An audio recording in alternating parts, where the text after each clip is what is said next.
आपको शर्म आनी चाहिए। पूरे देश के किन्नर समाज के लोग आपके चेहरे पर कालिक लगाने का काम करेंगे। बहुत धन्यवाद।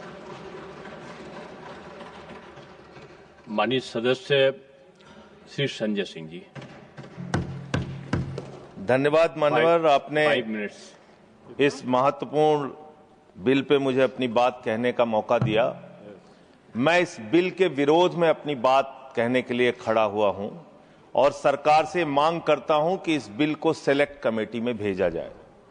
और ये मैं इसलिए कहता हूं कि जिसके लिए आप ये बिल बनाने जा रहे हैं, कम से कम उनकी भावनाओं को समझिए, सुनिए, उनसे बातचीत कीजिए और भी जो एक्सपर्ट्स हैं उनसे बातचीत कीजिए और उसके बाद कोई ऐसा बिल लेके आइए जिससे उनका भला हो सके।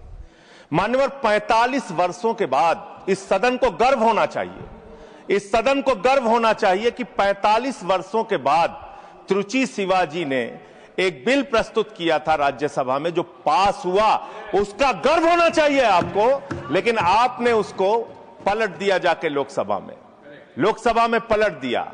2019 में एक बिल आपने पास किया और उसके बाद उसके परिवर्तन में फिर आप खड़े हो गए, अपने ही बिल के परिवर्तन में आप खड़े हो गए। मान्यवर, मैं एक घटना का उदाहरण आपको देना चाहता हूं। ये किस समाज के लोगों से आप दुश्मनी ले रहे हैं?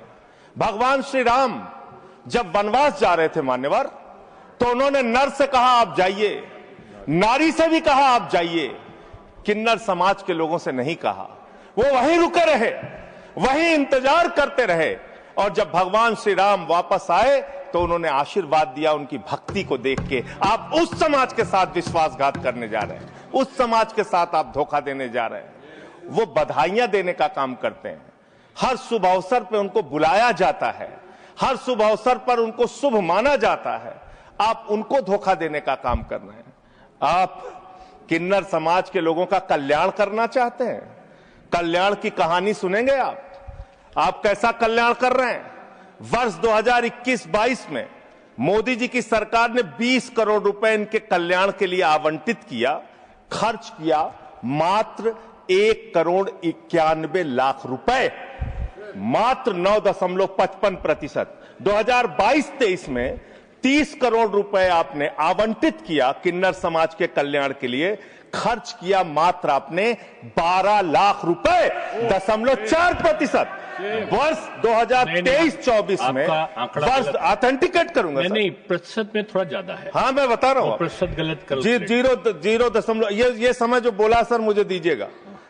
जो 2023-24 में आपने आवंटित किया 52.91 करोड़ रुपए और आपने खर्च किया 6.59 करोड़ रुपए, 12.45% मात्र।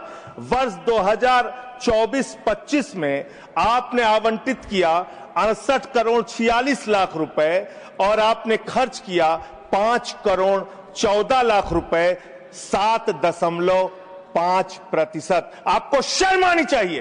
पूरे देश के किन्नर समाज के लोग आपके चेहरे पर कालिक लगाने का काम करेंगे। ये विश्वासघात कर रहे हैं आप, ये विश्वासघात कर रहे हैं आप उनके साथ।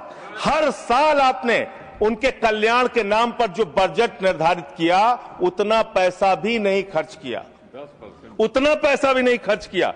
और इस समाज से कैसे कैसे लोग निकल कर आए मान्यवर। लक्ष्मी नारायण त्रिपाठी, जिन्होंने संयुक्त राष्ट्र में जाके भारत का प्रतिनिधित्व किया, इस समाज से मधु किन्नर निकल के आई, इस समाज से सबनम मौसी निकल के आई जो पहली विधायक बनी मध्य प्रदेश से, इस समाज से आशा किन्नर निकल के आई जो गोरखपुर की मेयर बनी, इस समाज से जयता मंडल निकल के आई जो बंगाल में जज बनी, इसी समाज से गौरी सावंत निकल के आई जो सामाजिक कार्यकर्ता और ट्रांसजेंडर्स के अधिकारों के लिए लड़ाई लड़ने का काम जिन्होंने किया, इसी समाज से मानवी बंदोपाध्याय निकल कर आई और उन्होंने एक कॉलेज की प्रिंसिपल बनने तक वो बनी। मान्यवर, आप किसी के तो सगे हो जाओ, किसी के तो सगे हो जाओ। नौजवानों को आपने धोखा दिया अग्निवीर लाके, किसानों को आपने धोखा दिया, फसल का दाम नहीं देते, 3 काला कानून लेके आए, 750 किसानों ने अपनी शहादत दी। कोरोना में आपने पूरे देश को लाइन में खड़ा कर दिया, नोटबंदी में लाइन खड़ा कर दिया, गैस में लाइन खड़ा कर दिया। अब अपनी पहचान कराने के लिए एक ट्रांसजेंडर को लाइन में खड़ा होना पड़ेगा, अपमानित होना पड़ेगा, उसकी जांच की जाएगी, पड़ताल की जाएगी, उसकी बेइज्जती की जाएगी। मैं तो हैरान हूं, सत्ता पक्ष के लोग कह रहे हैं दारू पी के आ जाते हैं, सिगरेट पी के आ जाते हैं, ऐसा है वैसा है। आप नैतिकता के अलंबरदार हो गए। आप जो है सबसे बड़े दूध के धुले हो गए। कौन बीजेपी के लोग हैं, आके सामने बोलिए, क्या आप लोग दारू सिगरेट नहीं पीते? क्या आप लोग दारू सिगरेट नहीं पीते? आप इतने बड़े दूध के धुले बन गए। मैं खत्म कर रहा हूं सर, खत्म कर रहा हूं, समाप्त कर रहा हूं सर। अरे आपने बीच बीच आपको नहीं कहा सर, आप ना दारू पीते हैं ना सिगरेट पीते हैं, मुझे पता है, मुझे पता है। मान्यवर, मैं ये कह रहा हूं कि ऐसे इस सदन में किन्नरों को, किन्नर समाज के लोगों को, ट्रांसजेंडर्स को अपमानित करने का काम लगातार जो किया जा रहा है, ये बंद किया जाए, उनसे कंसल्ट किया जाए और तब सेलेक्ट कमेटी में भेजकर ही इस बिल को पास किया जाए। बहुत बहुत धन्यवाद। बहुत धन्यवाद। नेक्स्ट माननीय सदस्य